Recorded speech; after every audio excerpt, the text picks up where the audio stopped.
Hello aspirants, இந்த வீடியோவில் வந்து நம்ம TNPSC group 2 last year question paper வந்து ஆல்ரெடி வந்து ஃபஸ்ட் பார்ட் பார்த்தோம் 50 கொஷின்ஸ். இப்போ அடுத்த 50 கொஷின்ஸ் வந்து பார்த்து தமிழை வந்து நம்ம கம்ப்ளீட் பண்ணிடலாம், ஜென்ரல் தமிழை. ஓகேவா? 51வது கொஷின் என்னன்னு பாருங்கள். பழமொழியில் விடுபட்ட சொற்களை நிறைவு செய்க அப்படின்னு சொல்லியிருக்காங்க. பழமொழி கொடுத்துட்டு டேஷ் மாதிரி கேட்டிருக்காங்க. தண்ணீர் வந்து என்ன ஆனாலும் நெருப்பை அணைக்கும் அப்படின்னு சொல்லியிருக்காங்க. தண்ணீர் வந்து குறைவானாலும் நெருப்பு அணைக்குமா, அழுக்கானாலும் அணைக்குமா, இல்லை உப்பானாலும் அணைக்குமா, வெந்நீரானாலும் அணைக்குமா அப்படின்னு வந்து என்னென்னா கேட்டிருக்காங்க. தண்ணீர் வந்து என்னென்னா வெந்நீர் ஆனாலும் வந்து என்னென்னா நெருப்பை அணைக்கும் அப்படின்றது தான் கரெக்டான ஆன்சர். ஏன்னா நெருப்பை வந்து அணைக்கிற தண்ணி உப்பு தண்ணியாக இருந்தால் நெருப்பை தாராளமாக அணைக்கும், அது எல்லாருக்குமே தெரியும். அழுக்கு தண்ணியாக இருந்தாலும் என்ன நெருப்பை அணைக்க தான் போகுது. ஆனால் வெந்நீராக இருந்துச்சு அப்படின்னா, வெந்நீர்னா என்ன, ஏற்கனவே நெருப்பை வச்சு சூடு பண்ணியிருக்காங்க அந்த தண்ணியை, அந்த தண்ணியும் நெருப்பை அணைக்கும் அப்படின்னு சொல்கிறாங்க. ஓகேவா? இது கரெக்டு தானே? அதனால் வந்து என்னென்னா தண்ணீர் வெந்நீராக சுடு தண்ணியாக ஊற்றினாலும் அது என்னென்னா நெருப்பை அணைக்க தான் செய்யும். அதை தான் வந்து சொல்லியிருக்காங்க, தண்ணீர் வந்து வெந்நீரானாலும் நெருப்பை அணைக்கும் அப்படின்னு சொல்லிட்டு. ஓகே, நெக்ஸ்ட் கொஷின் பார்க்கலாம்.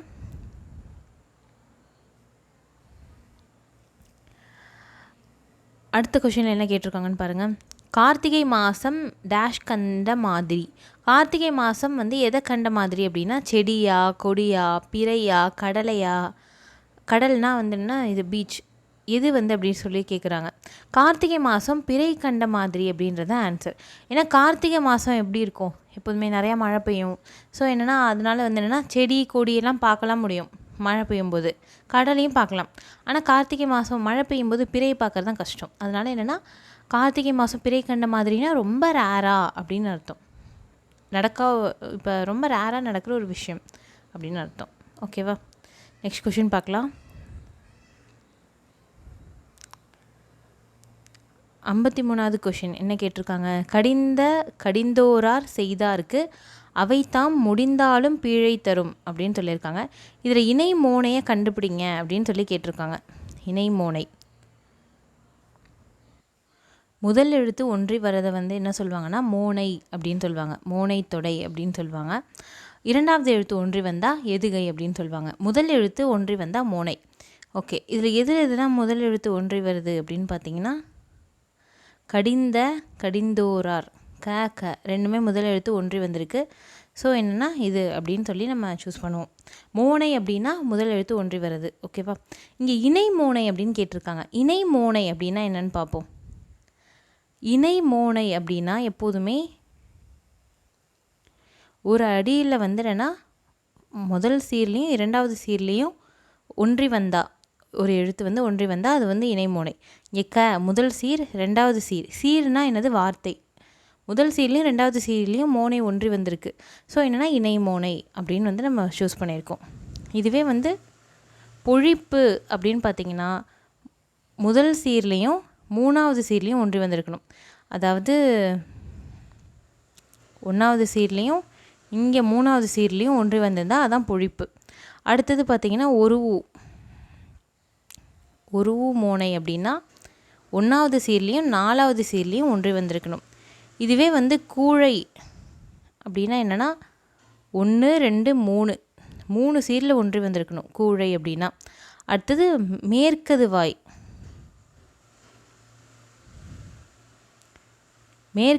அப்படின்னா 1 3 4 3 ஒன்றி வந்திருந்தால் மேற்கதுவாய். இதுவே கீழ்கதுவாய்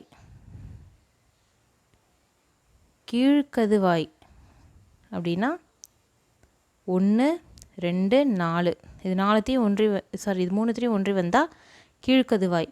அடுத்தது முற்றுமோனை அப்படின்னு சொல்லுவாங்க. முற்றுமோனை அப்படின்னா என்னென்னா 1 2 3 4 சீர்லேயும் ஒன்றி வந்துச்சு அப்படின்னு பார்த்தீங்கன்னா முற்றுமோனை அப்படின்னு சொல்லுவாங்க. மொத்தம் 7 வகையான மோனை வந்து இருக்குது. இணை, பொழிப்பு, ஒருவு, கூழை, மேற்கதுவாய், கீழ்கதுவாய், முற்றுமோனை. இது மாதிரி 7 விதமான மோனை இருக்குது. இதே மாதிரி எதுகையும் வந்து பார்க்கலாம். இணை எதுகை, பொழிப்பு எதுகை, ஒருவு எதுகை, கூழை எதுகை, மேற்கதுவாய் எதுகை, கீழ்கதுவாய் எதுகை, அப்புறம் முற்று எதுகை. இது மாதிரி 7 வந்து எதுகையிலையும் இருக்குது. சரியா? இதில் பயின்று வந்திருக்குது என்ன அப்படின்னா இணை மோனை. ஒன்றாவது சீர்லேயும் ரெண்டாவது சீர்லேயும் ஒன்றா இருக்குது. ஸோ என்னென்னா இணை மோனை அப்படின்னு இதுக்கு பேர். ஓகேவா? இதை நோட் பண்ணிக்கோங்க. நெக்ஸ்ட் கொஷின் பார்க்கலாம். எதுகையே கண்டறிங்க அப்படின்னு சொல்லி கொடுத்துட்டாங்க. எதுகைனா என்னது, இரண்டாவது எழுத்து ஒன்றி இருந்தால் தான் எதுகை. இங்கே ஆப்ஷனில் வந்து பாருங்கள், ரூ இரண்டாவது எழுத்து ஒன்றி வந்திருக்கு. ஸோ இதுதான். இங்கே ரே இருக்குது, இங்கே இன்னும் இருக்குது, கிடையாது. இங்கே ரை இருக்குது, இங்கே ரே இருக்குது, கிடையாது. இங்கே இருக்குது, இங்கே ரூ இருக்குது, கிடையாது. ஓகேவா. ரெண்டாவது எழுத்து என்ன ஒன்றி வந்திருக்குன்னா சிறுங்கி மருங்கு அப்படின்றதான் ஒன்றி வந்திருக்கு. ஸோ என்னென்னா எதுகை அப்படின்னு அதை எடுத்து எழுதியாச்சு. ஓகே, நெக்ஸ்ட் கொஷின் பார்க்கலாம். எவ்வகை வாக்கியம்னு அறிக அப்படின்னு சொல்லியிருக்காங்க. தென்னை மரத்துக்கு கிளைகள் இல்லை அப்படின்னு சொல்கிறாங்க. ஓகேவா. தென்னை மரத்துக்கு கிளைகள் இல்லை அப்படின்னு சொல்லிட்டாங்க. இது கட்டளை தொடரா, எதிர்மறையா, செய்தி தொடரா, செய்வினை தொடரா அப்படின்னு சொல்லி கேட்குறாங்க. இது கட்டளை தொடரா அப்படின்னு கேட்டால் இல்லை. கட்டளை தொடர்னா என்ன, நல்லா படி, அங்கே போ, அங்கே செல், இங்கே வா, இப்படின்லாம் வந்து கட்டளையாக சொல்லணும். அதான் வந்து கட்டளை தொடர். ஸோ அது கட்டளை தொடர் இல்லை அப்படின்னு நமக்கு தெரியும். செய்வினை தொடரும் வந்து என்னென்னா இல்லை. செய்வினை தொடர்னால் ஏதோ ஒருத்தங்க யாரோ ஒரு விஷயம் செய்கிறாங்க எப்படின்னு அங்கே சொல்லியிருக்காங்க அப்படின்னா இல்லை. ஜென்ரலாக ஒரு விஷயத்தை பற்றி சொல்லியிருக்காங்க, தென்னை மரத்துக்கு கிளைகள் இல்லை அப்படின்னு சொல்லிட்டு. அதனால் செய்வினை தொடரும் கிடையாது. எதிர்மறை தொடரா அப்படின்னு சில பேருக்கு டவுட் வரும். எதிர்மறையா அப்படின்னு கேட்டால் அது கிடையாது. ஏன் எதிர்மறை கிடையாது அப்படின்னு பார்த்தீங்கன்னா, தென்னை மரத்துக்கு கிளைகள் இல்லை, இது ஒரு ஃபேக்ட். இது வந்து என்னென்னா எல்லாருக்கும் தெரிஞ்ச ஒரு விஷயம்.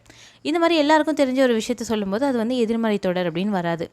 இப்போ கலைச்செல்வி கட்டுரை எழுதவில்லை அப்படின்னு சொல்லியிருந்தால் அங்கே எதிர்மறை தொடர் வரும். ஏன்னா வந்து அவளுக்கு எழுதணும் அப்படின்னு ஒரு ஆப்ஷன் இருக்குது, அங்கே எழுதலை. ஆனால் இங்கே கிளைகள் இல்லை அப்படின்றதுக்கு கிளைகள் இருக்கணும் அப்படின்னு ஒரு ஆப்ஷன் இல்லவே இல்லை. கிளைகள் இல்லை அப்படின்றது எல்லாருக்குமே தெரியும். யூனிவர்சலாக ஒரு ஃபேக்டை வந்து சொல்கிறாங்க அப்படின்னு பார்த்தீங்கன்னா அது எதிர்மறை தொடர் கிடையாது. அது என்ன அப்படின்னா செய்தி தொடர் அப்படின்னு அர்த்தம். இது வந்து ஒரு செய்தியை சொல்கிறாங்க, தென்னை மரத்துக்கு கிளைகள் இல்லை அப்படின்னு சொல்கிறாங்க. ஓகேவா. அதனால் இது செய்தி தொடர் அப்படின்ற தலைப்பு கீழே வருது. நெக்ஸ்ட் கொஷின் பார்க்கலாம். எளிதில் பொருள் விளங்கும்படி அமைந்த சொற்கள் வந்து இயற் சொற்கள் அப்படின்னு சொல்கிறாங்க. இந்த விடைக்கேற்ற வினாவை வந்து சொல்லுங்கள் அப்படின்னு சொல்லிட்டாங்க. எளிதில் பொருள் விளங்கும்படி இருக்கிற சொல் பேர் என்ன சொல்லிட்டாங்க, இயற்சொல் அப்படின்னு சொல்லிட்டாங்க. ஈஸியாக பொருள் தெரிகிற மாதிரி இருக்கிற சொல்லை வந்து இயற்சொல் அப்படின்னு சொல்லுவாங்க. இதுக்கு ஏற்ற மாதிரி வினா அமைக்க சொல்கிறாங்க. பொருள் விளங்கும் சொல் எது அப்படின்னு வந்து கேட்கலாமா அப்படின்னு கேட்டால் கிடையாது. பொருள் விளங்கும் சொல் எது அப்படின்னு சொன்னால் வந்து என்னென்னா அதுக்கு வந்து ஆப்ஷனாக இயற் சொல் தான் அப்படின்னு நம்ம சொல்ல முடியாது. பொருள் விளங்கும் சொல் அப்படின்னா வேறு எது வேணால் சொல்லலாம். அதனால் இயற்சொல் தான் அப்படின்னு சொல்ல முடியாது. இயற்சொல் வகைகளை பற்றி இங்கே பேசவே இல்லை. எளிதில் பொருள் விளங்காத சொல்லை பற்றியும் பேசலை. அதனால் வந்து என்னென்னா இயற்சொல் என்பது என்ன அப்படின்றது தான் கரெக்டான கொஷின். ஓகேவா. ஓகே, நெக்ஸ்ட் கொஷின் பார்க்கலாம்.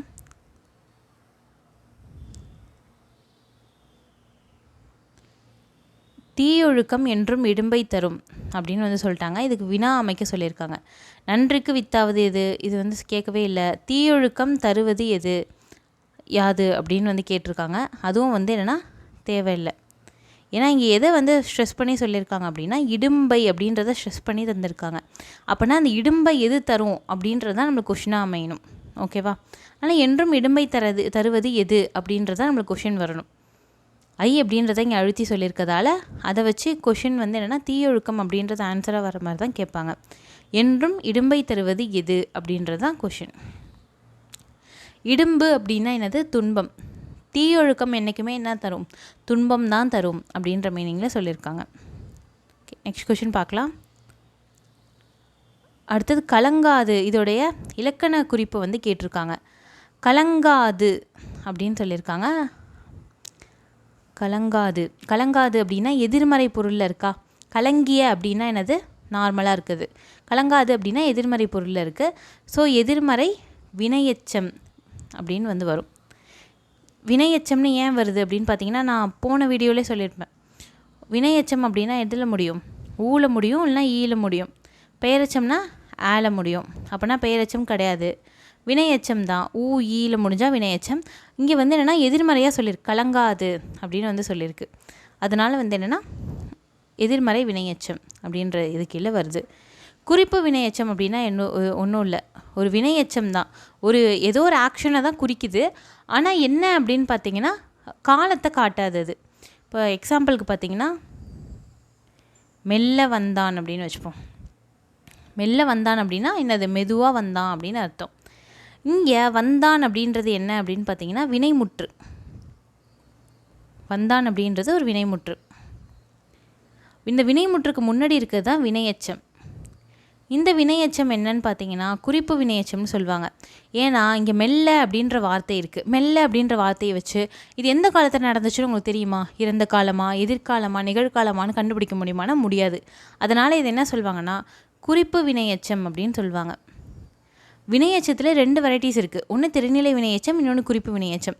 தெரிநிலை வினையெச்சம் அப்படின்னா காலம் வந்து தெரிகிறது. இப்போ ஓடி வந்தான், பாடி சென்றான், இப்படிலாம் இருந்தால் அதில் ஓடி பாடி அப்படின்னா என்னது அப்படின்னா வந்து என்னென்னா வந்து இறந்த காலம் அப்படின்னு அர்த்தம். ஓகேவா? இறந்த காலம்னு நடந்து முடிஞ்சிருச்சு அப்படின்னு நமக்கு தெரியுது. ஆனால் இங்கே அது மாதிரி தெரியுதா அப்படின்னா தெரியல. எப்போ வந்தான் அப்படின்னு தெரியல, மெல்ல வந்தான் அப்படின்னா. ஓகேவா? அதனால் அதான் வந்து குறிப்பு வினையெச்சம் அப்படின்னு சொல்லுவாங்க. ஓகே, நெக்ஸ்ட் கொஷின் பார்க்கலாம். அடுத்தது பொறுத்துக வந்து பொறுத்து சொல்லியிருக்காங்க நம்மளை. பொருட்பெயர் அப்படின்னா ஏதோ ஒரு பொருளோட பெயர் தான் வந்து என்னென்னா பொருட்பெயர் அப்படின்னு சொல்லுவாங்க. ஸோ நாற்காலி, புத்தகம் ஏதோ ஒரு பொருள், அதான் வந்து பொருட்பெயர் அப்படின்னு சொல்லுவாங்க. இடப்பெயர் அப்படின்னா எந்த இடமா வேணால் இருக்கலாம். வேலூர், நாமக்கல், பள்ளி, பூங்கா, எந்த இடமா வேணால் இருக்கலாம். காலப்பெயர் அப்படின்னா என்னது? ஏதோ ஒரு காலத்தை சொல்கிறது. மாலை, இரவு அப்படின்றது காலம். சினைப்பெயர் அப்படின்னா என்னது? முகம், கை அப்படின்றதுலாம் சினைப்பெயர். ஓகேவா? இது ஈஸியாக போட்டுடலாம். ஃபஸ்ட்டுக்கு என்ன வருது? 3, அடுத்ததுக்கு 4, அடுத்ததுக்கு 1, 2, 3, 4, 1, 2. ஆப்ஷன் பி தான் வந்து கரெக்டான ஆன்சர். ஓகேவா? அடுத்த கொஷின் பார்க்கலாம். இந்த தகர வரிசை சொற்களை வந்து என்னென்னா அகர வரிசையில் வந்து எழுதுங்க அப்படின்னு சொல்லிட்டாங்க. ஃபஸ்ட்டு எல்லா சொல்லோட முதல் எழுத்தையும் பாருங்கள். தீ, தா, தூ இருக்குது, தா இருக்குது, தீ இருக்குது. ஃபஸ்ட்டு தா வரிசையில் என்ன வரணும்? தே வரணும். தேல என்ன இருக்குது? தங்கம். அதை ஃபஸ்ட்டு எடுத்து எழுதிக்கலாம், தங்கம். அடுத்தது தேக்கு அப்புறம் தாக்கு வந்து என்ன இருக்குது? தாழ்பால் அப்படின்றது இருக்குது. அடுத்தது தீ இருக்கா அப்படின்னா இருக்குது, திண்ணை. அடுத்தது தீ இருக்கா அப்படின்னா தீ இருக்குது. 2 தீ இருக்குது. எந்த தீ ஃபஸ்ட்டு வரும்னா இந்த தீ தான் வரும். ஏன்னா அதுக்கப்புறம் எந்த லெட்டர்ஸுமே இல்லை, அதனால் இந்த தீ ஃபஸ்ட்டு வரும். அதுக்கு அடுத்தது என்னென்னா தீது அப்படின்றது வரும்.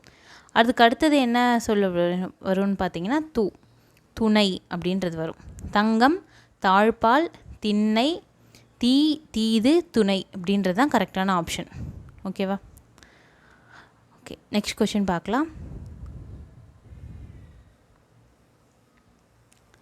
சரியான அகர வரிசையை வந்து தேர்ந்தெடுங்க அப்படின்னு சொல்லிட்டாங்க. இது இன்னும் ஈஸி தான்.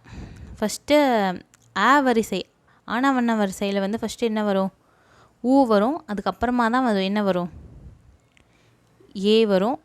அடுத்தது என்ன வரும்னா மா வரிசையில் ஃபஸ்ட்டு மே வரும், அடுத்தது மா அப்படின்றது வரும். அதனால் ஆப்ஷன் சி தான் வந்து என்னென்னா கரெக்டான ஆன்சர். ஓகேவா? நெக்ஸ்ட் கொஷின் பார்க்கலாம். நட அப்படின்ற வேர் சொல்லோட வினைமுற்றை வந்து எழுதுங்க அப்படின்னு சொல்லியிருக்காங்க. வினைமுற்று அப்படின்னா முடிவு பெற்று இருக்கணும்.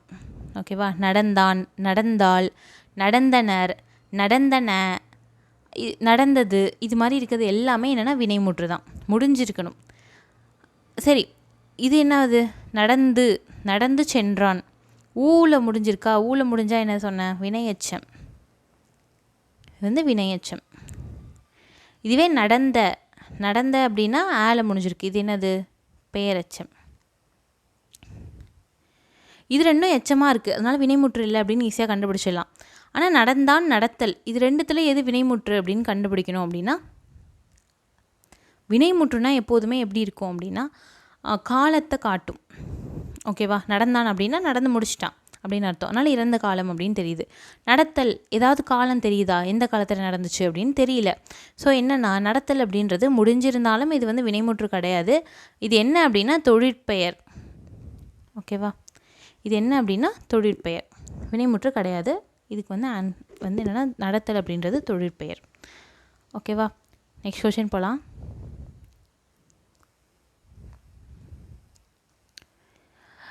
அடுத்த கொஷனில் என்ன கேட்டிருக்காங்கன்னு பாருங்கள். சான்றோர் பாலர் ஆப, சாலார் பாலர் ஆகுபவே. இது இந்த பாடல் வந்து எந்த நூலில் இடம்பெற்றிருக்கு அப்படின்னு சொல்லியிருக்காங்க.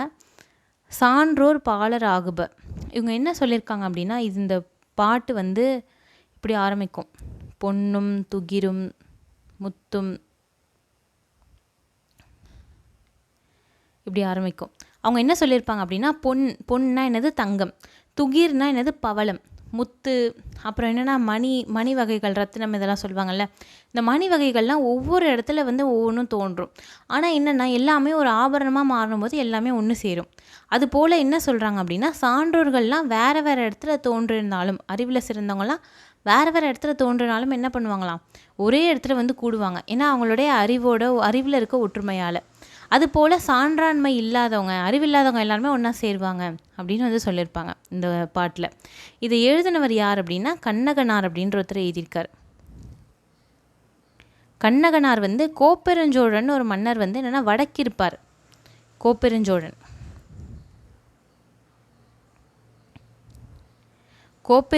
அப்படின்றவர் ஒரு சோழ மன்னர். இவர் வந்து வடக்கிருத்தல் அப்படின்ற ஒரு மெத்தடை வந்து ஃபாலோ பண்ணுவார். ஏன் அந்த வடக்கிருத்தல் மெத்தடை ஃபாலோ பண்ணுவார் அப்படின்னு பார்த்தீங்கன்னா, இவரோட பையனுங்களுக்கும் வந்து இவருக்கும் ஒரு பிரச்சனை, வாரிசு பிரச்சனை, அந்த மாதிரி ஒரு பிரச்சனை வந்துடும். அதனால் இவர் வந்து என்னென்னா வடக்கிருக்க ஆரம்பிச்சிருவார். வடக்கிருத்தல் அப்படின்னா சாவர வரைக்கும் எதுவுமே சாப்பிடாமலே இருந்து இறந்து போகிறது, அது மாதிரி இறந்து போகிறது தான் வடக்கிருத்தல் அப்படின்னு சொல்லுவாங்க. அப்போ கோப்பெருஞ்சோழன் என்ன சொல்வார்னா, நான் வடக்கிருக்கிறது தெரிஞ்சு என்னுடைய நண்பரான பிசிராந்தையார் வந்து பார்ப்பார் அப்படின்னு சொல்லியிருப்பார். ஆக்சுவலி கோப்பெருஞ்சோழனும் பிசிராந்தையாரும் பார்க்காமலே 2 பேரும் ஒருத்தர் வந்து என்னென்னா ஃப்ரெண்ட்ஸாக இருப்பாங்க, நட்பு கொண்டு இருப்பாங்க. இவர் வந்து வடக்கிருந்து உயிர் போகிற கட்டத்தில் வந்து அவர் வந்து மீட் பண்ணுவார். அதுதான் அந்த கதை. அதை தான் வந்து என்ன கண்ணகனார் வந்து ஒரு பியூட்டிஃபுல்லான ஒரு பாட்டாக எழுதியிருக்காரு. அதுதான் வந்து என்னென்னா புறநானூற்றில் வந்து ஒரு பாட்டு இருக்குது, கண்ணகனார் எழுதின பாட்டு. அதுதான் இந்த பாட்டு. ஓகேவா? நெக்ஸ்ட் கொஷின் பார்க்கலாம். இதில் பொருந்தாத சொல்லை வந்து கண்டறிங்க அப்படின்னு சொல்லிட்டாங்க. பொருந்தாத சொல் என்ன உங்களுக்கே தெரியும், மலையூர், காட்டூர், மருதூர். இது எல்லாமே வந்து என்னென்னா தமிழ்நாட்டில் இருக்க சின்ன சின்ன ஊர். மணிப்பூர் அப்படின்றது என்னது, ஒரு மாநிலம்.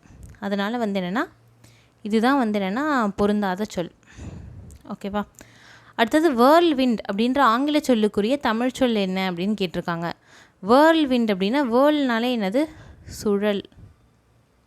சுழல் காற்று அப்படின்னு அர்த்தம். வேர்ல் விண்ட் அப்படின்னா கடல் காற்று, நிலக்காற்றுலாம் கிடையாது, பெருங்காற்று இதெல்லாம் கிடையாது. ஓகேவா? வேர்ல் விண்ட் அப்படின்னா வேர்ல்னா சுழல் மாதிரி இருக்கும். சுழல் தான் வந்து வேர்ல் அப்படின்னு சொல்கிறாங்க. ஸோ என்னென்னா வேர்ல் விண்ட் அப்படின்னா சுழல். நெக்ஸ்ட் கொஷின் பார்க்கலாம்.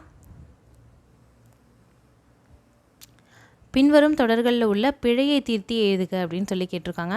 மல்லிகை குலத்தில் பூக்கும் மலர் அல்லை அப்படின்றது தப்பு. மல்லிகை குலத்தில் பூக்கும் மலர் அன்று அப்படின்றது தான் கரெக்டு.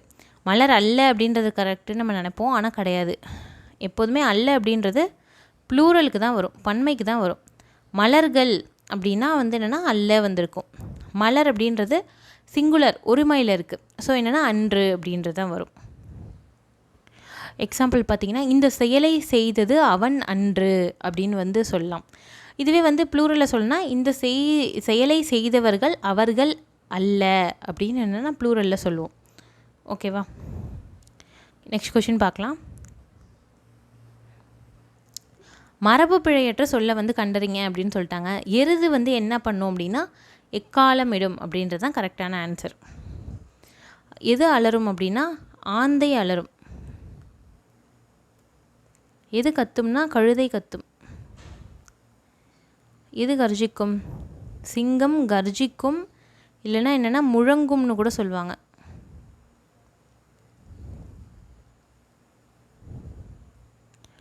அடுத்தது புறா வந்து குணுகும். குரங்கு வந்து அலப்பும். வண்டு வந்து முரளும்.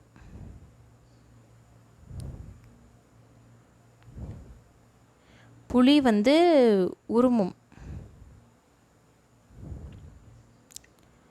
இது மாதிரி நிறையா இருக்குது. மயில் அகவும், குயில் கூவும், இதெல்லாம் நமக்கு ஈஸியாக தெரியும். காகம் வந்து கரையும். குதிரை வந்து என்னென்னா கனைக்கும். இது மாதிரி நிறையா வந்து மரபு சொல் வந்து இருக்குது. ஓகேவா? மரபு பிழையற்ற சொல்லை வந்து நம்ம கண்டுபிடிக்கணும். ஓகே. நெக்ஸ்ட் கொஷின் பார்க்கலாம்.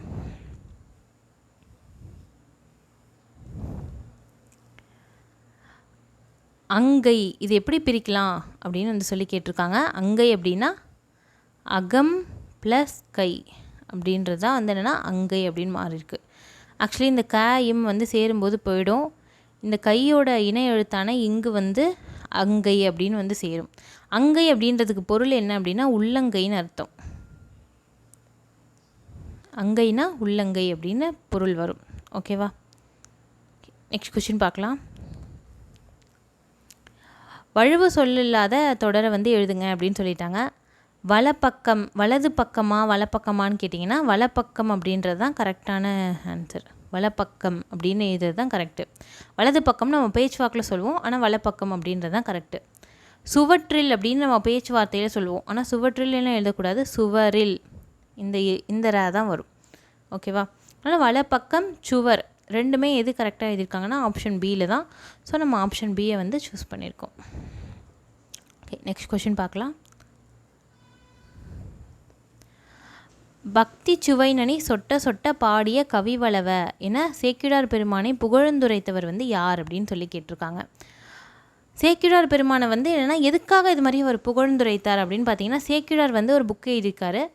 அது பேர் வந்து பெரிய புராணம். பெரிய புராணம்னா 63 நாயன்மார்களை பற்றிய கதை வந்து இதில் சொல்லியிருப்பாங்க.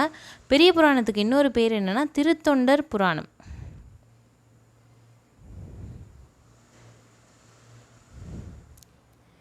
திருத்தொண்டர் புராணம் அப்படின்றது தான் பெரிய புராணம். ரெண்டும் ஒரே பேர் தான்.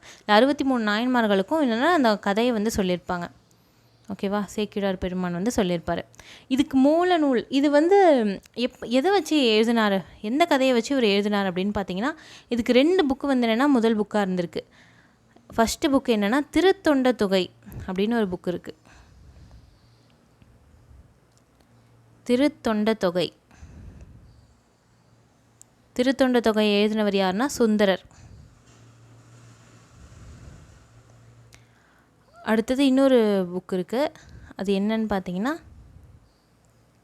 திருத்தொண்டர் திருவந்தாதி.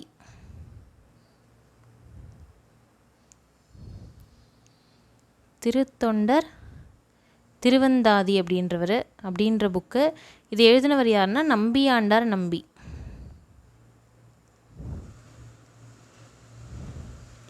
புக்லேயே இந்த இன்ஃபர்மேஷன் கொடுத்துருப்பாங்க. இந்த 3 புக்கு வந்து ரொம்ப ரொம்ப முக்கியம். இந்த திருத்தொண்ட தொகையில் பார்த்திங்கன்னா ஒவ்வொரு நாயன்மார் வரலாறும் ஒரு வரியில் கொடுத்துருப்பாங்களாம். திருத்தொண்டர் திருவந்தாதியில் ஒவ்வொரு நாயன்மார் வரலாறும் வந்து என்னென்னா ஒவ்வொரு பாட்டாக கொடுத்துருப்பாங்க. திருத்தொண்டர் புராணம் அதாவது சேக்கிழார் எழுதின பெரிய புராணத்தில் ஒவ்வொரு இதாகவே இருக்கும், ஸ்டோரியாகவே இருக்கும், தனித்தனியாக ஒவ்வொரு பதிகமாகவே கொடுத்துருப்பாங்க. அந்தளவு வந்து என்னென்னா பெருசாக்கியிருப்பாங்க. ஓகேவா? இந்த திருத்தொண்டர் திருவந்தாதி எழுதின நம்பியாண்டார் நம்பி வந்து ராஜராஜ சோழரோட காலத்தில் வாழ்ந்தவர். ஓகேவா? அவர் தான் வந்து என்னென்னா அவர் காலத்தில் திருமுறையெல்லாம் தொகுத்தவர் அவர் தான், நம்பியாண்டார் நம்பி. திருமுறையை தொகுத்தவர் யார் அப்படின்னு கொஷின் கேட்கலாம். நம்பியாண்டார் நம்பி அப்படின்றவர் தான். ஓகேவா? நெக்ஸ்ட் கொஷின் பார்க்கலாம். இது மாதிரி இவர் புகழ்ந்தவர் யாருன்னு நம்ம பார்க்கல. பக்தி சுவைநனி சொட்ட சொட்ட பாடிய கவிவளவ அப்படின்னு சேக்கிழார் பெருமானை புகழ்ந்தவர் யாருன்னா மகாவித்வான் மீனாட்சி சுந்தரனார் அப்படின்றவர் தான். இந்த மகாவித்வான் மீனாட்சி சுந்தரனார் அப்படின்றவர் தான் தமிழ் தாத்தாவான ஊவேசாவோட ஆசிரியர்.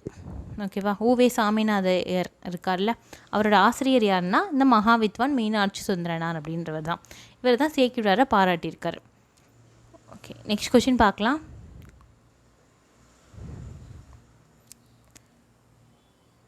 அடுத்ததில் பாருங்கள், யான் பெற்ற இன்பம் பெருக இவ்வையகம் அப்படின்னு பாடினவர் யார் அப்படின்னா திருமூலர் அப்படின்றவர். இந்த திருமூலர் வந்து என்னென்னா 63 நாயன்மார்களில் ஒருத்தர். அப்புறம் 18 சித்தர்கள் இருப்பாங்கள்ல, அதில் ஒருத்தர் வந்து திருமூலர் அப்படின்னு சொல்கிறாங்க. திருமூலர் வந்து திருமந்திரம் அப்படின்னு ஒரு புக்கு எழுதியிருக்காரு. இதெல்லாம் நம்ம முன்னாடியே பார்த்துருப்போம். அது வந்து அந்த திருமந்திரம் அப்படின்ற புக்கு வந்து 10வது திருமுறையில் வச்சுருக்காங்க. 10வது திருமுறையில் என்ன இருக்குது? திருமந்திரம் புக்கு இருக்குது.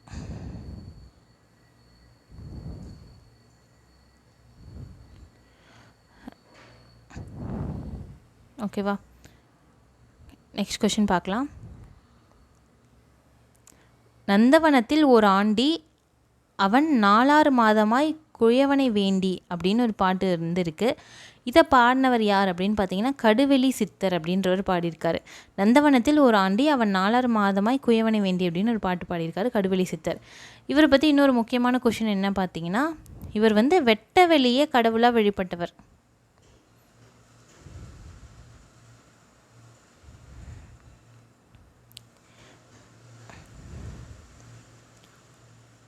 வெட்டவெளியை கடவுளாய் வழிபட்டவர் யார் அப்படின்னு கேட்கலாம்.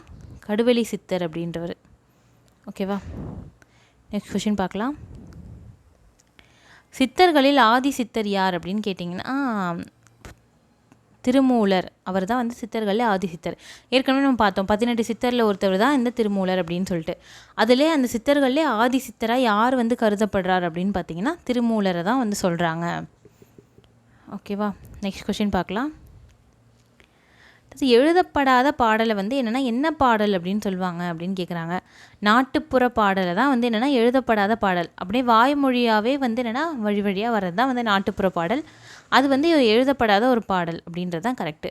சங்க பாடல் அப்படின்னா சங்க காலத்தில் பாடின பாட்டெல்லாம் வந்து என்னென்னா சங்க பாடல்கள் அப்படின்னு சொல்லுவாங்க. சங்க காலம்னா சங்கம் வைத்து தமிழ் வளர்த்த காலம்னா சங்க காலம். அப்போ பாடின பாடல்லாம் வந்து என்னென்னா சங்ககால பாடல் அப்படின்னு சொல்கிறாங்க, சங்க பாடல். புறப்பாடல் அப்படின்னா ஒருத்தவங்களுடைய வெளிப்புற தோற்றத்தெல்லாம் பாடுறது தான். மோஸ்ட்லி மன்னர்களை பற்றி பாடுவாங்க. வீரம், அவங்களோட கொடைத்திறன் எப்படி இருந்துச்சு, அவங்களோட ஆட்சி எப்படி இருந்துச்சு, இதெல்லாம் வந்து பாடுறது வந்து என்னது புறப்பாடல். அகப்பாடல்லாம் வந்து என்னென்னா ஃபுல்லாக கொஞ்சம் லவ் ஸ்டோரி அப்படி தான் இருக்கும். ஃபுல்லாக அகப்பாடல்லாம் வந்து என்னென்னா ஃபுல்லாக லவ் ஸ்டோரியாக தான் இருக்கும். ஓகேவா, அதனால் எழுதப்படாத பாடல் அப்படின்னு பார்த்தீங்கன்னா நாட்டுப்புற பாடல் இதுதான். நெக்ஸ்ட் கொஷின் பார்க்கலாம்.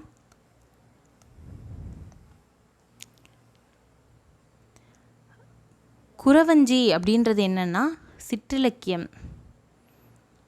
சிற்றிலக்கிய வகையை சேர்ந்தது தான் குறவஞ்சி. சங்க இலக்கியம் கிடையாது. சங்க இலக்கியம்னா வந்து என்னென்னா சங்க காலத்தில் என்னென்ன இலக்கியம் வந்துச்சு, 8 தொகை, 10 பாட்டு, இதெல்லாம் வந்து சங்க இலக்கியம்.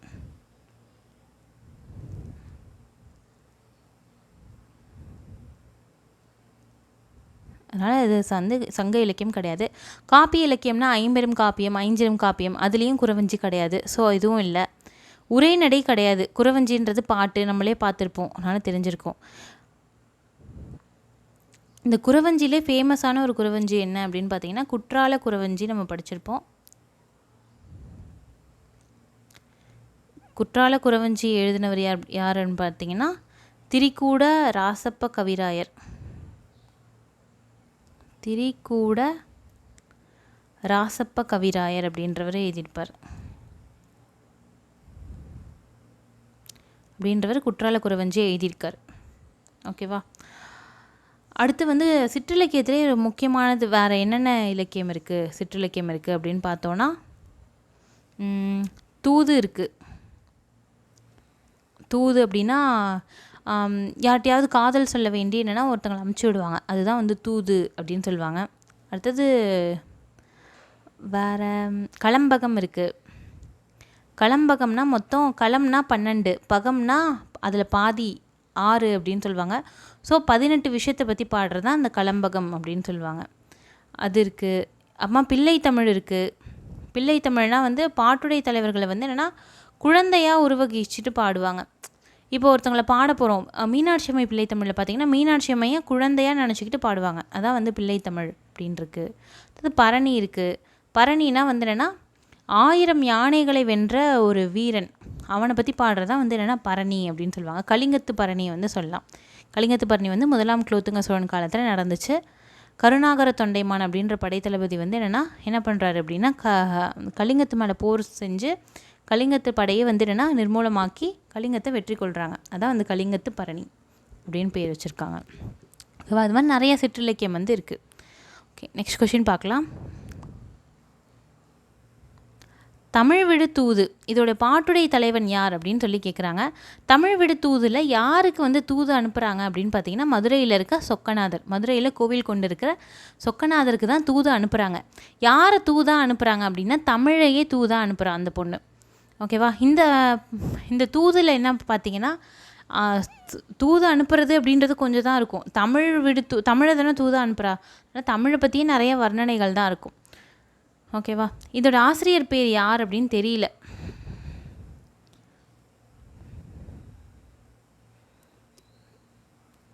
ஆசிரியர் பேர் யாருன்னு தெரியல. பாட்டுடை தலைவன்னா யாரை பாடியிருக்காங்கன்னா சொக்கநாதரை பாடியிருக்காங்க. யாரை தூது அனுப்பியிருக்கா அப்படின்னா தமிழை வந்து தூது அனுப்பிச்சிருப்பாங்க. ஓகேவா, நெக்ஸ்ட் கொஷின் பார்க்கலாம். அடுத்தது என்ன கேட்டிருக்காங்கன்னு பாருங்கள். வீரமாமுனிவர் இயற்றிய நூல் என்ன அப்படின்னு சொல்லி கேட்டிருக்காங்க. நற்கருணை, தியானமாலை, தாமரை தடாகம் இதெல்லாம் கிடையாது. தேம்பாவணி அப்படின்றது அவர் எழுதின புக்கு. தேம்பாவணி புக்கை வந்து இவர் எழுதினார். இது ஒரு கிறிஸ்தவ மதத்தோட காப்பியம் தான் தேம்பாவணி. இதில் யார் பாட்டுடை தலைவர் அப்படின்னு பார்த்தீங்கன்னா சூசையப்பர் அப்படின்றவர். சூசையப்பர் இவர் யாருன்னா இயேசு கிறிஸ்துவோட வளர்ப்பு தந்தை அப்படின்னு சொல்கிறாங்க. அவர் தான் வந்து என்னென்னா இதோட பாட்டுடை தலைவராக இருக்கார். சூசையப்பர் வந்து பாட்டுடை தலைவராக வச்சு பாடப்பட்டது நூல். வீரமாமுனிவர் என்பவர் என்னென்ன புக்ஸ்லாம் எழுதியிருக்கார் அப்படின்னு பார்த்தீங்கன்னா காவலூர் கலம்பகம்,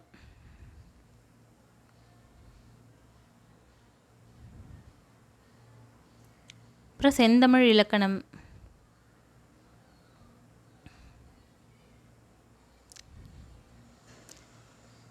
இன்னும் நிறைய எழுதியிருக்காரு. தமிழ், லத்தீன், அகராதி, தமிழுக்கும் லத்தீனுக்கும் அகராதி வந்து எழுதியிருக்காரு. வேதியர் ஒழுக்கம்னு ஒரு புக் எழுதியிருக்காரு. பரமார்த்த குரு கதைகள் எழுதியிருக்காரு. முக்கியமாக தொன்னூல் விளக்கம் எழுதியிருக்காரு. சதுரகராதி அப்படின்னு எழுதியிருக்காரு. ஓகேவா, இது மாதிரி நிறைய புக்ஸ் வந்து எழுதியிருக்காரு. இதில் வந்து இவரோட உண்மையான பேர் என்னன்னு பார்த்தீங்கன்னா வேறு பேர், அப்புறமா தான் மாற்றிக்கிட்டாரு. ஒரு உண்மையான பேர் கான்ஸ்டான்டின் ஜோசப் பெஸ்கி. இது பழைய டிஎன்பிஎஸ்சி எக்ஸாம்லாம் அடிக்கடி கேட்ட கொஷின். கான்ஸ்டான்டின் ஜோசப் பெஸ்கி அப்படின்றது யாரோட இயற்பெயர் அப்படின்னா வீரமாமுனிவரோட இயற்பெயர். ஓகேவா, நெக்ஸ்ட் கொஷின் பார்க்கலாம். மடலேறுதல் அப்படின்ற துறையை பயன்படுத்தி எந்த ஆழ்வார் வந்து பாடியிருக்கார் அப்படின்னு வந்து கேட்டிருக்காங்க. ஆழ்வார்கள் எல்லாருமே வந்து பாசுரம் பாடியிருப்பாங்கல்ல, அந்த பாசுரத்தை தான் வந்து என்ன பேரில் தொகுத்திருக்காங்க அப்படின்னா 4000 திவ்ய பிரபந்தம். அந்த பாசுரத்தெல்லாம் 4000 திவ்ய பிரபந்தம் அப்படின்ற பேரில் வந்து தொகுத்திருக்காங்க. தொகுத்தவர் பேர் என்னென்னா நாதமுனிகள் அப்படின்ற ஒருத்தர் தொகுத்திருக்காரு. ஓகே, இந்த பாசுரத்தெல்லாம் பாடினவர் வந்து ஒரு 12 ஆழ்வார் வந்து பாடியிருக்காங்க. இந்த 12 ஆழ்வாரில் யார் இந்த மடலேறுதல் துறையை பயன்படுத்தி பெருமாளுக்கு பாட்டு பாடினவர் அப்படின்னு பார்த்தீங்கன்னா இந்த திருமங்கை ஆழ்வார் அப்படின்றவர் தான். இந்த திருமங்கை ஆழ்வாரோட ஸ்டோரி என்னென்னு பார்த்தீங்கன்னா இவர் வந்து ஒரு சிற்றரசராக வந்து ஒருத்தர் ஆக்கியிருப்பார். யாருன்னா சோழ மன்னர். ஒரு சோழ மன்னர் என்னென்னா சோழ மன்னர்கிட்ட அவர் வேலை பார்த்துட்ருப்பார். இவரோட வீரத்தை பார்த்து அவர் என்ன பண்ணுறாரு அப்படின்னா இவர் ஒரு சிற்றரசராக வந்து என்னென்னா ஆக்கிட்டார். ஒரு ராஜ்யத்தை கொடுத்து சிற்றரசராக ஆக்கிட்டார். இவரோட ஒய்ஃப் பார்த்தீங்கன்னா நல்ல வந்து என்னென்னா பெருமாளோட ரொம்ப தீவிரமான ஒரு பக்தை. ஓகேவா, வைணவத்தை வந்து தீவிரமாக வந்து ஃபாலோ பண்ணுறவங்க. அவங்க என்ன பண்ணுறாங்க அப்படின்னா தினமும் வந்து வரவங்களுக்கெல்லாம் சாப்பாடு போடுறது, இது மாதிரி வைணவ பக்தர்கள்லாம் சாப்பாடு போடுறது, இது மாதிரி ஒர்க்ஸ்லாம் வந்து பண்ணுறாங்க. ஸோ அவர் ஒரு கோயிலும் கட்ட ஆரம்பிப்பார். யாருன்னா இந்த திருமங்கை ஆழ்வார் வந்து கோயிலும் கட்ட ஆரம்பிப்பார். ஆனால் இவங்களுக்கு என்னென்னா ஒரு சின்ன ராஜ்யம் தானே, பெரிய ராஜ்யம் கிடையாது, சின்ன ராஜ்யம் தான். இவர் வந்து சோழ மன்னருக்கு கப்பம் கட்டிட்டு தான் இருக்கணும். அந்த மாதிரி ஒரு கட்டத்தில் இவங்களால் என்ன முடியுதுன்னா அந்த கோயில் திருப்பணிக்கு செலவு பண்ணி இவரால் கப்பம் கூட கட்ட முடியல. அந்த ரேஞ்சுக்கு வந்து போயிடுது. அந்த மன்னரே வந்து என்னென்னா அந்த மன்னர் வந்து இவரை எதிர்த்து போருக்கே வந்துடுவார். அந்த அளவு வந்து என்ன மோசமாயிடுது. அப்புறமா என்னென்னா இவர் ராஜ்யத்தையே இழந்துடுவார். ராஜ்யத்தையே இழந்துட்டு என்னென்னா திருடிலாம் வந்து என்னென்னா சம்பாரிச்சிலாம் வந்து கோயில் கட்டுவார். ஓகேவா, அந்த மாதிரி வந்து ஒரு லைஃப் ஸ்டோரி தான் வந்து இந்த திருமங்கை ஆழ்வார்து. கடைசியில் பெருமாள் வந்து என்னென்னா ஒரு கல்யாண கோலத்தில் அவர் வந்துட்டு இருப்பார். அவர்கிட்டே கொள்ளையடிக்க அவர் போவார் அப்படின்ற மாதிரி இந்த கதை வந்து சொல்லியிருப்பாங்க. அப்புறமா அவர் ஆட்கொண்டார் அப்படின்னு வந்து சொல்லியிருப்பாங்க. இதுதான் திருமங்கை ஆழ்வாரோட கதை. ஓகேவா, இந்த திருமங்கை ஆழ்வார் வந்து ஒரு மன்னராக இருந்தவர். அவர் வந்து என்னென்னா மடலேறுதல் அப்படின்ற துறையை பயன்படுத்தி நம்மளுக்கு வந்து பாட்டு வந்து எழுதியிருக்கார். ஓகேவா, நெக்ஸ்ட் கொஷின் பார்க்கலாம். தேம்பாவணியோட பாட்டுடை தலைவன் இப்போ தான் நம்ம பார்த்தோம். சூசையப்பர் அப்படின்றவர் தான் இயேசு கிறிஸ்துவோட வளர்ப்பு தந்தை அப்படின்னு சொன்னாங்க. அதான் சூசை மாமுனிவர் அப்படின்னு வந்து சொல்லியிருக்காங்க.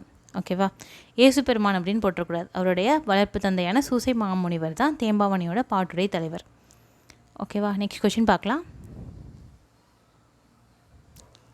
அகநானூறு பற்றி கீழ்கண்ட கூற்றுகளில் எது சரி அப்படின்னு கேட்குறாங்க. அகநானூறு 8 தொகை நூலில் ஒன்றா அப்படின்னா ஆமாம், 8 தொகை நூலில் ஒன்று தான் அகநானூறு. இந்த நூலை வந்து என்னென்னா நெடுந்தொகைன்னு சொல்லுவாங்க. ஏன் நெடுந்தொகை அப்படின்னு சொல்கிறாங்கன்னா இதில் அடிவரையறை ரொம்ப பெருசு, 13லேருந்து 31 அடி வரைக்கும் இருக்குது. ஸோ அதனால் நெடுந்தொகை அப்படின்னு சொல்லுவாங்க, ரொம்ப நீளமாக இருக்குது அப்படின்னு. இது 10 பாட்டு நூலில் ஒன்றா அப்படின்னா கிடையாது. 10 பாட்டு நூல் என்னென்ன நூல்? நெடுநல் வாடை, திருமுருகாற்றுப்படை, பொருநராற்றுப்படை, பெரும்பானாற்றுப்படை, இது மாதிரி ஒரு 10 புக்ஸ் வந்து இருக்குது. அதில் இது ஒன்றா அப்படின்னு கேட்டால் அது கிடையாது. 8 தொகை நூலில் ஒன்று தான் அகநானூறு. அதனால் இது தப்பு. புலவர் பலரால் பாடப்பட்ட 400 பாடல்களை கொண்டது. அதனால தான் அதுக்கு பேரே அகநானூறுன்னு வச்சுருக்காங்க. அதனால் 400 பாட்டு கொண்டது தான். அப்போனா என்னென்ன கரெக்டு? 1, 2, 4 கரெக்டு. ஆனால் ஆப்ஷன் பி தான் நம்மளுக்கான ஆன்சர். ஓகேவா? 3வது இது தப்பு. ஓகே, நெக்ஸ்ட் கொஷின் பார்க்கலாம். கம்பர் தாம் இயற்றிய நூலுக்கு இட்ட பேர் என்ன அப்படின்னு சொல்லி கேட்டிருக்காங்க. அவர் இயற்றிய நூலுக்கு அவர் கம்பராமாயணம் பேர் வைக்கல. நம்ம தான் கம்பராமாயணம் வச்சுருக்கோம். ராமாயணம்னும் பேர் வைக்கல, ராமகாதைனும் பேர் வைக்கல, ராமாவதாரம் அப்படின்னு தான் அவர் பேர் வச்சார். ராமரோட அவதாரத்தை பற்றி சொல்கிறதா அதனால் ராமாவதாரம் அப்படின்னு தான் பேர் வச்சார். ஓகேவா? கம்பராமாயணத்தை பற்றி நம்ம வேறு என்ன தெரிஞ்சுக்கணும் அப்படின்னா, இது வந்து வால்மீகியோட ராமாயணம். வால்மீகி வந்து வடமொழியில் எழுதின ராமாயணத்தை தழுவி தமிழில் எழுதப்பட்ட ஒரு நூல் தான் கம்பராமாயணம். இது நேரடியாக எழுதப்பட்ட நூல் இல்லை, வழி நூல் தான். இதில் வந்து ஒரு 6 காண்டம் முக்கியமான காண்டம் இருக்குது. ஃபஸ்ட்டு பார்த்திங்கன்னா பாலகாண்டம். பாலகாண்டம்னா அவங்களோட சின்ன வயசு பற்றி சொல்கிறது பாலகாண்டம். அடுத்தது அயோத்தியா காண்டம். அயோத்தியா காண்டம் அவங்க வளர்ந்ததை பற்றி சொல்கிறது. அடுத்தது ஆரண்ய காண்டம் அப்படின்னா அவங்களுக்கு வந்து என்னென்னா காட்டுக்கு போவாங்கள்ல, அதை பற்றி சொல்கிறது ஆரண்ய காண்டம். 4வதாக என்ன காண்டம்னா கிஷ்கிந்தா காண்டம். கிஷ்கிந்தா காண்டம் அப்படின்னா நடுவில் போய் வாலியெல்லாம் மீட் பண்ணுவாங்கள்ல, சுக்ரீவனை மீட் பண்ணுவாங்க, வாலியை போய் கொல்றது, இதெல்லாம் வந்து என்னென்னா கிஷ்கிந்தா காண்டத்துக்கு கீழே வரும். 5வது காண்டம் தான் சுந்தரகாண்டம். சுந்தரகாண்டம் ஃபுல்லாக என்னென்னா அனுமனை பற்றி தான் சொல்லியிருப்பாங்க. இல்லை சுந்தரன்னு சொல்கிறதே யாருன்னா அனுமாரை பற்றி தான். அவர் இங்கேருந்து போய் சீதையை பார்த்துட்டு கணையாழியை கொடுக்கறது, திரும்ப சூடாமணியை வாங்கிட்டு வந்து கொடுக்கறது, ஃபுல்லாக வந்து இதை பற்றி தான் வந்து சொல்லியிருப்பாங்க சுந்தரகாண்டத்தில். லாஸ்ட்டாக 6வது காண்டம் பார்த்திங்கன்னா யுத்த காண்டம்.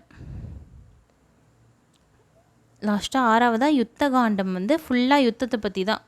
எப்படி வந்து ராமருக்கும் ராவணனுக்கும் யுத்தம் நடந்துச்சு, ஒவ்வொருத்தராக கொன்னது, இதெல்லாம் வந்து சொல்லியிருப்பாங்க யுத்த காண்டம் அப்படின்னு சொல்லிட்டு. இந்த 6 காண்டமும் எழுதினவர் யார் அப்படின்னா கம்பர் தான். கடைசியாக 7வதாக ஒரு காண்டம் வந்து எழுதுவார் ஒருத்தர், உத்தரகாண்டம் அப்படின்னு சொல்லிட்டு. உத்தரகாண்டம்னு ஒட்டக்கூத்தர் வந்து எழுதியிருப்பார். என்ன தவிர எழுதியிருப்பார் அப்படின்னு பார்த்தீங்கன்னா, இவங்களோட பசங்க லவன் குசன் அப்படின்னு 2 கதை வந்து சொல்லுவாங்கள்ல. ஒரு படம் கூட எடுத்திருப்பாங்க, ஸ்ரீராமராஜ்யம் அப்படின்னு சொல்லிட்டு. அந்த படத்தில் கூட அந்த பசங்க கதையெல்லாம் காட்டியிருப்பாங்க, அவங்க 2 பேரும் வளர்றது அந்த மாதிரி. அதை பற்றி எழுதியிருப்பார் உத்தரகாண்டத்தில் ஒட்டக்கூத்தர். ஓகேவா? இது மாதிரி ராமாயணத்தில் மொத்தம் 6 காண்டம் இருக்குது. ராமாயணத்தில் வந்து என்னென்னா கம்பராமாயணத்தில் பெரும்பிரிவு வந்து காண்டம், அது நம்மளுக்கு தெரியும். உட்பிரிவு என்ன அப்படின்னு ஒரு கொஷின் வந்து கேட்கலாம். கம்பராமாயணத்தில் உட்பிரிவு என்ன அப்படின்னு பார்த்தீங்கன்னா படலம். சிலப்பதிகாரத்திலாம் வந்து என்னென்னா பெரும்பிரிவு காண்டம் நமக்கு தெரியும், புகார் காண்டம், மதுரை காண்டம், வஞ்சி காண்டம். உட்பிரிவு என்னென்னா காதைன்னு வரும், இந்த காதை அந்த காதைன்னு, வழக்குரைத்த காதை அப்படின்னு. இங்கே வந்து பார்த்திங்கன்னா படலம்னு வரும், குகப்படலம், கங்கை படலம் இப்படி வரும். ஓகேவா? அதனால் உட்பிரிவு அப்படின்றது இங்கே படலம் அப்படின்னு வரும். ஓகே, நெக்ஸ்ட்டு பார்க்கலாம்.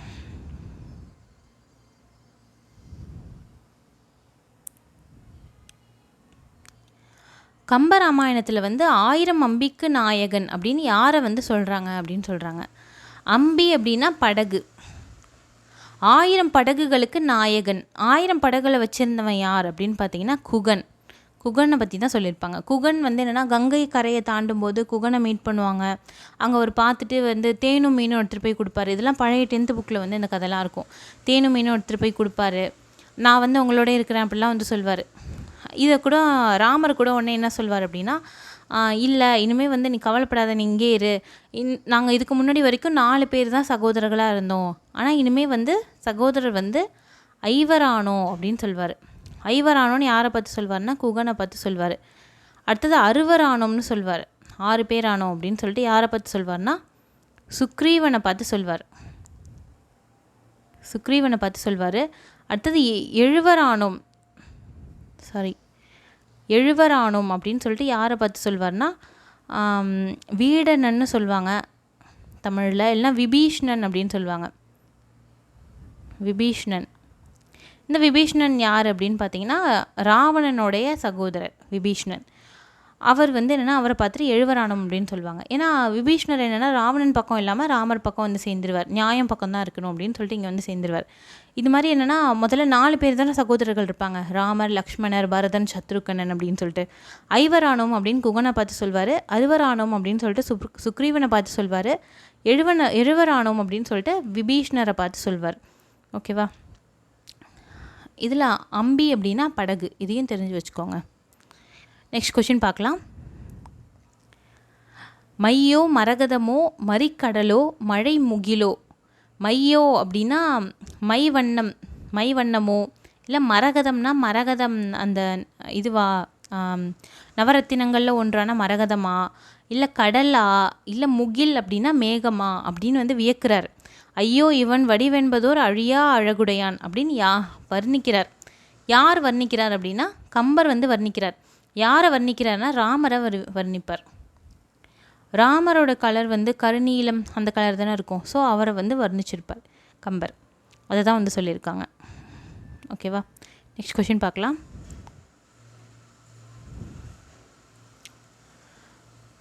பொதுமறையான திருக்குறளில் இல்லாததில்லை அப்படின்னு திருக்குறளை போற்றி புகழ்ந்தவர் வந்து யார் அப்படின்னு சொல்லி கேட்டிருக்காங்க. பொதுமறையான திருக்குறளில் இல்லாததில்லைன்னு புகழ்ந்தவர் பாரதிதாசன். இன்னமும் அவர் வேறு என்ன சொல்லியிருப்பார் அப்படின்னு பார்த்தீங்கன்னா இன்னொரு விஷயம் சொல்லியிருப்பார். இணையில்லை முப்பாலுக்கு இந்நிலத்தே. முப்பால் அப்படின்னா திருக்குறளை தான் சொல்லியிருப்பார். இந்த நிலத்தில் வந்து அதாவது இந்த உலகத்தில் இந்த திருக்குறளுக்கு இணையானது எதுவுமே இல்லை அப்படின்னு சொல்லியிருப்பார். இன்னொரு வந்து வள்ளுவரை புகழ்ந்து ஒன்று சொல்லியிருப்பார். வள்ளுவனை பெற்றதால் பெற்றதே புகழ் வையகமே.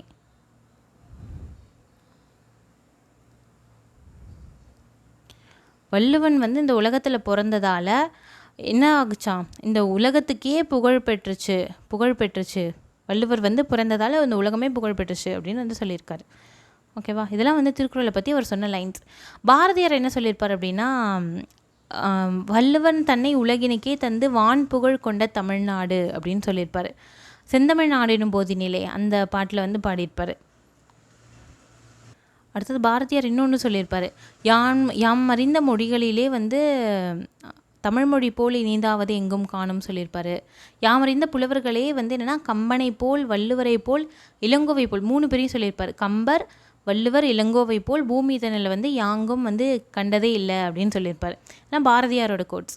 பாரதிதாசன் ரெண்டுமே கன்ஃபியூஸ் பண்ணிக்காதீங்க, 2 பேரும் வந்து கிட்டத்தட்ட ஒரே மாதிரி தான் இருக்கும். ஓகேவா. நெக்ஸ்ட் கொஷின் பார்க்கலாம். ஆசியாவிலே மிக பழமையான நூலகம் அப்படின்ற புகழுக்குரிய நூலகம் என்ன அப்படின்னு சொல்லி கேட்டிருக்காங்க. தஞ்சை சரஸ்வதி மஹால் நூலகம் அப்படின்றது தான் ஆசியாவிலே மிக பழமையான நூலகம். ஓகேவா. தேசிய நூலகம் வந்து இந்தியாவிலே பெரிய நூலகம் வந்து என்னென்னா கொல்கத்தாவில் இருக்கிற தேசிய நூலகம் தான் இந்தியாவில் பெரியது. கன்னிமரா நூலகமும் ஒரு முக்கியமான நூலகம். இங்கே வந்து என்னென்னா எல்லா செய்தித்தாள்கள், வார இதழெல்லாம் வருதுல்ல, அதெல்லாம் வந்து என்ன பிரதி எடுத்து வச்சு பாதுகாக்கிறாங்க. கன்னிமரா நூலகம் இதுவும் வந்து ஒரு பெரிய நூலகம் தான்.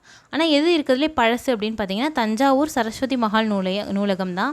இது யார் ஆட்சி காலத்தில் துவங்கப்பட்டது அப்படின்னு பார்த்தீங்கன்னா தமிழ்நாட்டை வந்து என்னென்னா ஆக்சுவலி வந்து மராத்தியர் வந்து கொஞ்ச நாள் ஆட்சி பண்ணாங்க. தமிழ்நாட்டில் வந்து என்னென்னா மராத்தியர்கள் ஆட்சி பண்ணாங்க கொஞ்ச நாள். இந்த மராட்டியர்களில் ஒரு மன்னர் இருக்கார், ஃபேமஸான மன்னர். அவர் பேர் 2ஆம் சரபோஜி. அவர் காலத்தில் ஆரம்பிச்சது அந்த தஞ்சை சரஸ்வதி மஹால் நூலகம். அந்த மன்னர் பேர் 2ஆம் சரபோஜி. படிக்கிறவங்களுக்கு நிறைய ஹெல்ப் வந்து பண்ணியிருக்காரு, கல்விக்காக நிறைய சேவை பண்ணியிருக்காரு 2ஆம் சரபோஜி மன்னர். தமிழ்நாட்டில் மராட்டியர்கள் வந்து ஆட்சி பண்ணிகிட்டு இருந்தாங்க. சிவாஜியோட வழித்தோன்றர்கள், சத்ரபதி சிவாஜி இருக்கார்ல, அவரோட வழித்தோன்றர்களான மராட்டியர்கள் இங்கே வந்து ஆட்சி பண்ணாங்க. 2ஆம் சரபோஜி வந்து ஆட்சி பண்ணார். ஓகேவா. அவர் வந்து என்னென்னா தொடங்கி வச்ச நூலகம் தான் இந்த தஞ்சாவூர் சரஸ்வதி மஹால் நூலகம். இங்கே வந்து நிறையா சுவடிகள்லாம் வச்சு பாதுகாக்கப்படுறது. ஓகேவா. நெக்ஸ்ட் கொஸ்டின் பார்க்கலாம். கம்பராமாயணத்தில் ராமனிடம் உன்னை விட பரதன் நல்லவன், நிறைகுணத்தவன், குறைவில்லாதவன் அப்படின்னு புகழ்ந்தவர் வந்து யார் அப்படின்னு கேட்குறாங்க. அப்படி புகழ்ந்தவர் யாருன்னு கேட்டால் நம்ம எல்லாம் கைகேயின்னு நினச்சிப்போம். ஆனால் கைகேயி கிடையாது. கைகேயி தானே பரதனோட தாய், அதனால் அவங்கள நினைப்போம். ஆனால் யார் புகழ்ந்ததுன்னா கோசலை. கோசலை என்ன சொல்லுவாங்க அப்படின்னா, ராமர் போய் சொல்வார் அவங்க அம்மாட்ட, நான் வந்து இது மாதிரி காட்டுக்கு போகிறேன், பரதனுக்கு வந்து பட்டம் கட்டிடுங்க அப்படின்னு சொல்வார். அப்போ வந்து கோசலை சொல்லுவாங்க, சரி பரவாயில்ல, பரதன் வந்து என்னென்னா உன்னை விட நல்லவன் தான், என்ன எனக்கு வந்து பெரிய பையனுக்கு பட்டம் கட்டலையே தான் கஷ்டமாக இருக்குது, மற்றபடி வந்து என்னென்னா பரதன் உன்னை விட நல்லவன் அப்படின்னு வந்து சொல்லியிருப்பாங்க கோசலை. ஓகேவா. கோசலை, கைகேயி, இன்னொருத்தங்க வந்து சுமித்ரை, 3 பேர் இருப்பாங்க. தசரதர், மகாராஜா தசரதருக்கு வந்து 3 ஒய்ஃப் இருப்பாங்க. ஃபஸ்ட்டு வந்து கோசலை, கோசலையோட பையன் தான் யார், ராமர். கைகேயியோட பையன் யார் அப்படின்னா பரதர். இந்த சுமித்ரைக்கு வந்து என்னென்னா 2 குழந்தைங்க, லக்ஷ்மணன், சத்ருகனன்.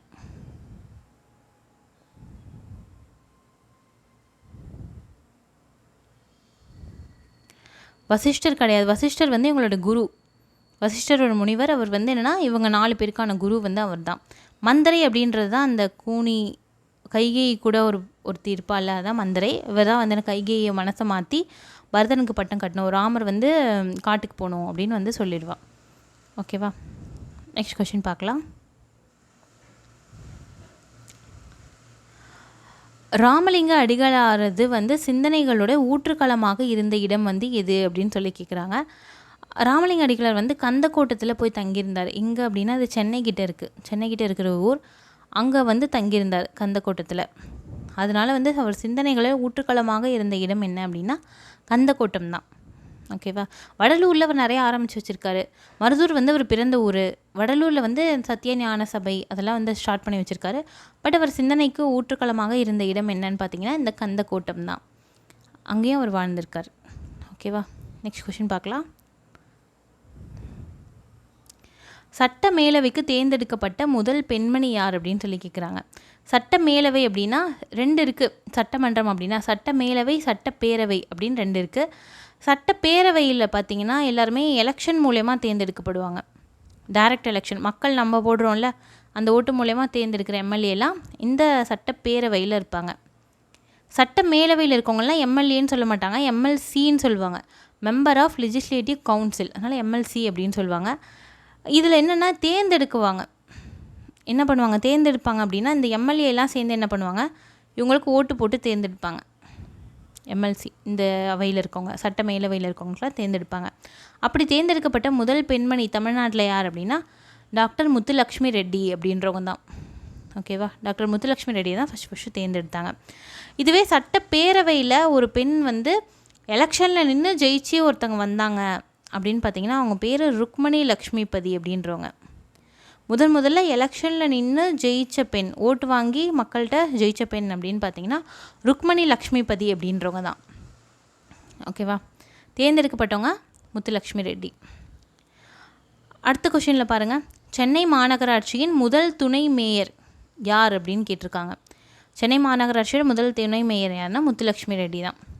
முத்துலக்ஷ்மி தான் வந்து இருந்திருப்பாங்க. ஓகேவா. இவங்க வந்து முதல் பெண் மருத்துவரும் கூட தமிழ்நாட்டிலே. நெக்ஸ்ட் கொஷின் பார்க்கலாம்.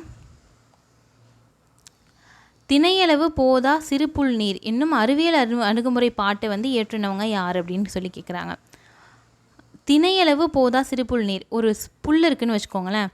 இந்த புல்லில் வந்து என்னென்னா குட்டியாக ஒரு மழை துளி நீர் இருக்குது, ஒரு பனித்துளி இருக்குதுன்னு வச்சுக்கோங்க குட்டியாக. இங்கே வந்து ஒரு பெரிய பனைமரம்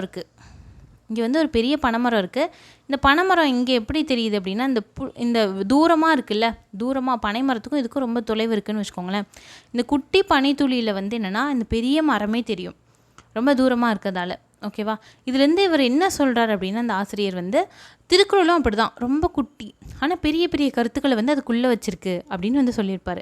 எதுனா திருவள்ளுவ மாலை அப்படின்ற ஒரு புக்கை வந்து சொல்லியிருப்பாங்க. திருவள்ளுவ மாலை வந்து எதுக்காக இயற்றப்பட்டது அப்படின்னா திருக்குறளை பற்றி ஸ்பெஷலாக வந்து சொல்கிறதுக்காக வந்து இயற்றப்பட்ட ஒரு நூல் தான் திருவள்ளுவ மாலை. திருக்குறளை புகழ்ந்து பாடுறதுக்காகவே உருவாக்கப்பட்ட நூல் தான் திருவள்ளுவ மாலை. ஓகேவா. அந்த புக்கில் அந்த நூலில் யார் வந்து இதை பாடியிருப்பார் அப்படின்னா கபிலர் பாடியிருப்பார். ஓகேவா. கபிலர் வந்து பாடியிருக்காரு. திணையளவு போதா சிறுபுல் நீர் அப்படின்னு அந்த பாட்டை வந்து பாடியிருக்காரு. இதை வச்சு நம்ம என்ன தெரிஞ்சுக்கலாம்னா அந்த காலத்துலேயே அறிவியல் அணுகுமுறை வந்து இருந்திருக்கு, எப்படி யோசிச்சிருக்காங்க அப்படின்னு வந்து என்னென்னா கண்டுபிடிச்சிக்கலாம். ஓகேவா. நெக்ஸ்ட் கொஷின் பார்க்கலாம்.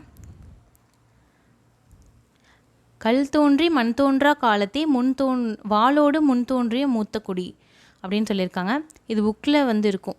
ஆக்சுவலி புறப்பொருள் வெண்பா மாலை அப்படின்ற புக்கில் வந்து என்ன சொல்லியிருக்காங்க, கல் தோன்றி மண் தோன்றா காலத்தை, அவ்வளோ முன் தோன்றிய தமிழ் குடி அப்படின்னு சொல்கிறாங்க. ரொம்ப பழமையான குடி வந்து என்னென்னா தமிழ் மக்கள் தான் அப்படின்னு வந்து சொல்லியிருக்காங்க.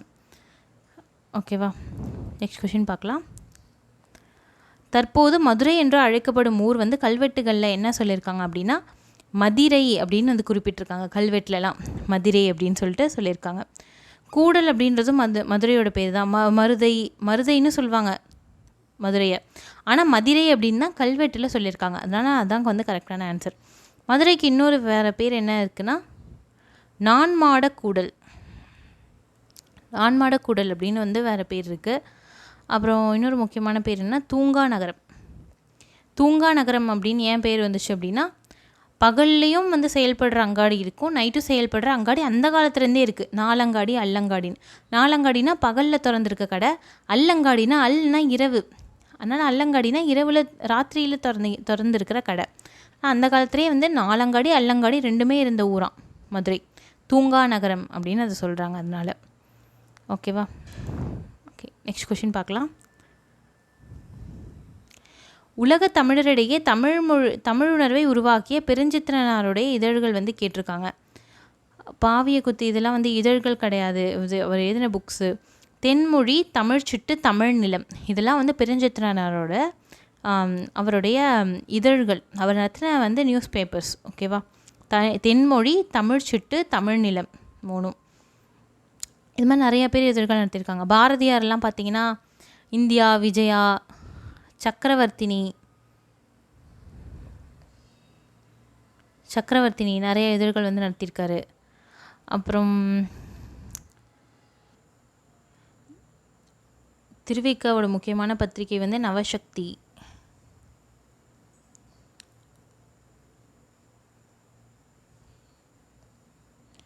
தமிழ்நாடுன்னு ஒருத்தர் பத்திரிக்கை ஆரம்பித்தார், வரதராஜலு நாயுடு. இது மாதிரி நிறைய பேர் பத்திரிக்கை வந்து ஸ்டார்ட் பண்ணியிருக்காங்க.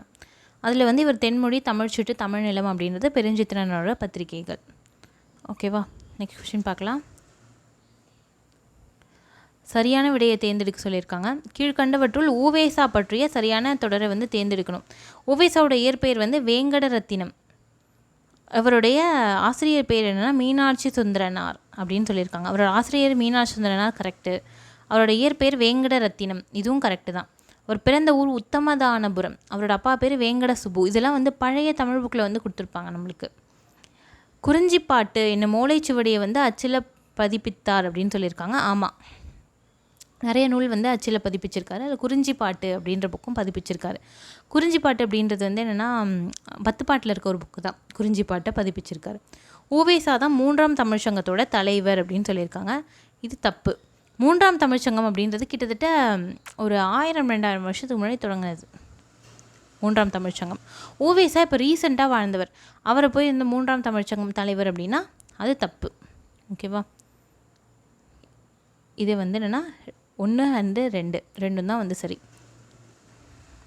3ஆம் தமிழ்ச்சங்கம் தோற்றுவித்தவர் ஆக்சுவலி யார் அப்படின்னா முடத்திருமாறன் அப்படின்னு ஒருத்தவங்க சொல்லுவாங்க. இவர் ஒரு பாண்டிய மன்னர். 3 தமிழ்ச்சங்கமே வளர்த்தது யார் அப்படின்னா பாண்டிய மன்னர்கள் தான். வேறு யாரும் சோழர்கள், பல்லவர்கள்லாம் கிடையாது. 3 தமிழ்ச்சங்கம் வச்சுருந்ததுமே பாண்டிய மன்னர்கள் தான். ஒவ்வொரு இடத்துல வச்சுருப்பாங்க. அந்த இடம் வந்து ரொம்ப முக்கியம். ஃபஸ்ட்டு பார்த்திங்கன்னா முதல் சங்கம் எங்கே நடந்திருக்கும் அப்படின்னா தென்மதுரை. தென்மதுரைனா இப்போ இருக்கிற மதுரை இல்லை, மதுரைக்கும் கீழே, இப்போ இருக்கிற மதுரைக்கும் கீழே இருக்கிற இடம் வந்து தென்மதுரை அப்படின்னு சொல்லுவாங்க. 2வது கபாடபுரம். 3ஆவதாக இருக்கிறது இப்போ இருக்கிற மதுரை. ஓகேவா. 3 தமிழ் சங்கம் வந்து வச்சு வளர்த்தாங்க. ஃபஸ்ட்டு தென்மதுரை, 2வது கபாடபுரம், 3வது மதுரையில் வச்சு வளர்த்துருக்காங்க. ஓகேவா. நெக்ஸ்ட் கொஷின் பார்க்கலாம்.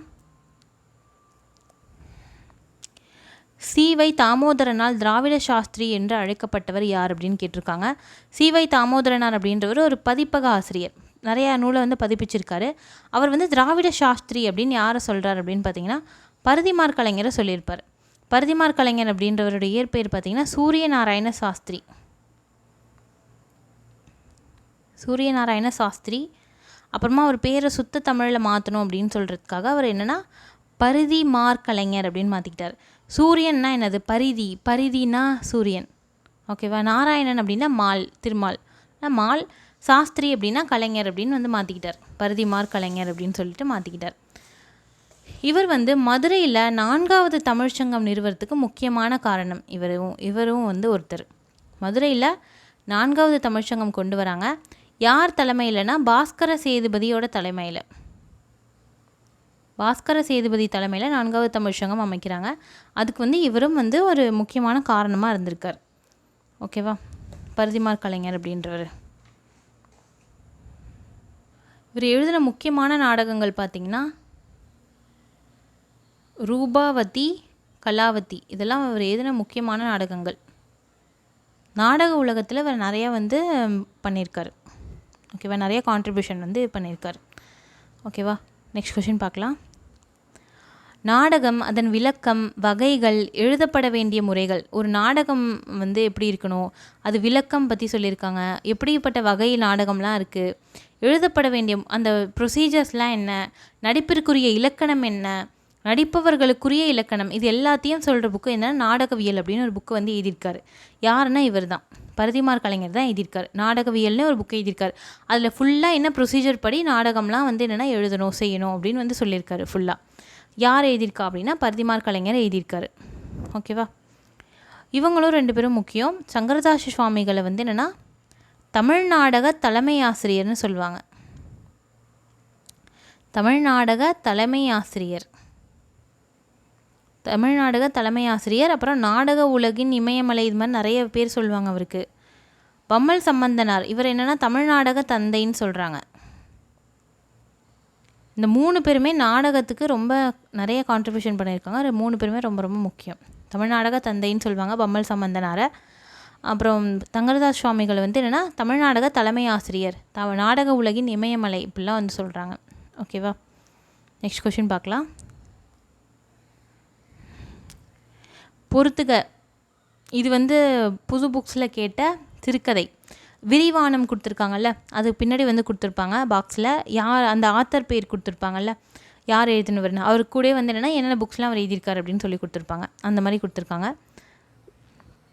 ஃபஸ்ட்டு பார்த்தீங்கன்னா கமலாலயன். கமலாலயன் என்ன எழுதியிருக்காருன்னா உனக்கு படிக்க தெரியாது அப்படின்னு ஒரு புக்கு வந்து எழுதியிருப்பார் கமலாலயன். உனக்கு படிக்க தெரியாதுன்னா ஒரு பொண்ணு இருப்பா, அவள் பேர் கூட மேரி பெத்யூன் அப்படின்னு ஒரு பொண்ணு இருப்பா. அவளுக்கு வந்து என்னென்னா படிக்க தெரியாது உனக்கு அப்படின்னு சொல்லிட்டு ஒரு பொண்ணு கூட பிடுங்கி வச்சுருவா புக்கை. அப்புறமா ஒரு படிப்பா அப்படின்லாம் அந்த புக்கில் கொடுத்துருப்பாங்க. ஒரு கதை. அதில் வந்து எழுதினவர் யாருன்னா கமலாலயன் அப்படின்றவர் தான். அடுத்தது இந்த வண்ணதாசன் பார்த்திங்கன்னா கலைக்க முடியாத ஒப்பனைகள், இதெல்லாம் வந்து எழுதியிருப்பார். தோட்டத்துக்கு வெளியும் சில பூக்கள், இது மாதிரி வந்து சில புக்ஸ்லாம் எழுதியிருக்காரு. அடுத்தது இந்த சமுத்திரம் அப்படின்றவர் வந்து என்னென்னா காகித உறவு அப்படின்னு ஒரு சிறுகதை எழுதியிருக்காரு. சமுத்திரம் வந்து காகித உறவு எழுதியிருக்காரு. குப்புசாமி என்னென்னா ஒரு ஆரம்ப பள்ளி ஆசிரியனின் குறிப்புகள் அப்படின்னு எழுதியிருக்காரு. ஓகேவா? ஆனால் என்ன வரும், ஃபஸ்ட்டுக்கு 3, 2வது அடுத்ததுக்கு வந்து என்னென்னா செகண்டு குப்புசாமி 1, அடுத்தது சமுத்திரம் வந்து 4, அடுத்தது 2. 3, 1, 4, 2 அப்படின்றது தான் ஆன்சர். 3, 1, 4, 2. ஆப்ஷன் டி வந்து நம்மளுக்கான ஆன்சர். ஓகேவா? நெக்ஸ்ட் கொஷின் பார்க்கலாம். அடுத்த கொஷினில் என்ன கேட்டிருக்காங்கன்னு பார்ப்போம். தேவதுந்துபி எந்த ஆட்டத்துக்குரிய, தேவதுந்துபி ஆட்டத்துக்குரிய இசைக்கருவி, தேவதுந்துபி அப்படின்ற ஒரு இசைக்கருவி, அது எந்த ஆட்டத்துக்குரியது அப்படின்னு சொல்லி கேட்குறாங்க. தேவதுந்துபி இது உருமி அப்படின்னு சொல்லுவாங்க. இது வந்து எந்த ஆட்டத்துக்கான இசைக்கருவி அப்படின்னு பார்த்தீங்கன்னா தேவர் ஆட்டத்துக்கான இசைக்கருவி. தேவர்கள் ஆடிய ஆட்டம் தான் தேவர் ஆட்டம் அப்படின்னு சொல்கிறாங்க. இதுக்கான இசைக்கருவி தான் என்னென்னா தேவதுந்துபி அப்படின்ற உருமி. சரிங்களா? அடுத்த கொஷின் பார்ப்போம். பாரதியாரின் கடிதங்கள் அப்படின்ற நூலை வந்து பதிப்பிச்சவர் யார் அப்படின்னு சொல்லி கேட்குறாங்க. பாரதியாரின் கடிதங்களை பதிப்பிச்சவர் யாருன்னா பத்மநாபன் அப்படின்றவர் தான். ஓகேவா? ஒவ்வொரு 9th 10th புக்கில் பார்த்தீங்கன்னா ஒவ்வொரு இயலுக்கு பின்னாடியும் வந்து சில ஒரு 3-4 பேர் வந்து கொடுத்துருப்பாங்க. புக்கு பேரும் அது எழுதுனவங்க பேரும். அதை வந்து படித்து வச்சுக்கோங்க. அது வந்து இது மாதிரி நார்மலாகவும் கேட்கலாம், சூஸ் மாதிரி கேட்கலாம், இல்லை மேட்ச்லேயும் கேட்கலாம். இதுக்கு முன்னாடி நம்ம சிறுகதை பார்த்தோம்ல, அந்த மாதிரியும் கேட்கலாம். ஓகேவா? அடுத்தது, தலைமை உன்னை தேடிக்கொண்டு வந்தால் வரட்டும், நீ அதை தேடி போய் அலையாதே அப்படின்னு யார் வந்து சொல்கிறா அப்படின்னு கேட்குறாங்க. இது யார் சொல்லியிருப்பா அப்படின்னா வரதராசனார் சொல்லியிருப்பார். அவர் வந்து என்னென்னா ஒரு கடிதம் எழுதின மாதிரி கொடுத்துருப்பாங்க. ஆக்சுவலி தம்பிக்குன்னு ஒரு கடிதம் எழுதியிருப்பார். ஓல்டு புக்ஸில் இருக்கும், ஓல்டு தமிழ் புக்கில் வரதராசனார் ஒரு கடிதம் எழுதியிருப்பார் தம்பிக்குன்னு சொல்லிட்டு. அதில் வந்து சொல்லியிருப்பார், தலைமை வந்து நம்மளை தேடி அதுவாகவே வரணும், நீயாவே போய் நிற்காத, நம்ம வந்து என்ன பண்ணணும், கடமையை தான் பண்ணணும், தலைமையை தேடி நிற்கக்கூடாது அப்படின்னு வந்து சொல்லியிருப்பார் வரதராசனார் அப்படின்றவர். இவரோட இன்னொரு ஃபேமஸான விஷயம் என்னென்னு பார்த்தீங்கன்னா, இவர் வந்து 2 வரியில் வந்து என்னென்னா திருக்குறளுக்கு பொருள் எழுதினவர். 2 வரியில் வந்து என்னென்னா 2 வரியில் வந்து திருக்குறளுக்கு உரை எழுதினவர் தான் வந்து வரதராசனார். திருக்குறளுக்கு ஏகப்பட்ட பேர் வந்து என்னென்னா உரை எழுதியிருக்காங்க இது வரைக்கும். வரதராசனார் வந்து 2 வரியில் வந்து ஈஸியாக புரிஞ்சிக்கிற மாதிரி உரை எழுதியிருக்கார். ஓகேவா? இது வந்து இவரை பற்றி நம்ம படிக்க வேண்டிய முக்கியமான இன்ஃபர்மேஷன். ஓகே, இதோடு வந்து இந்த வீடியோ முடியுது. நெக்ஸ்ட் வீடியோவில் நம்ம என்ன பண்ணுவோம்னா ஜென்ரல் ஸ்டடீஸை வந்து அனலிசிஸ் வந்து பார்ப்போம் ஃபுல்லாக. ஓகேவா? தேங்க்யூ.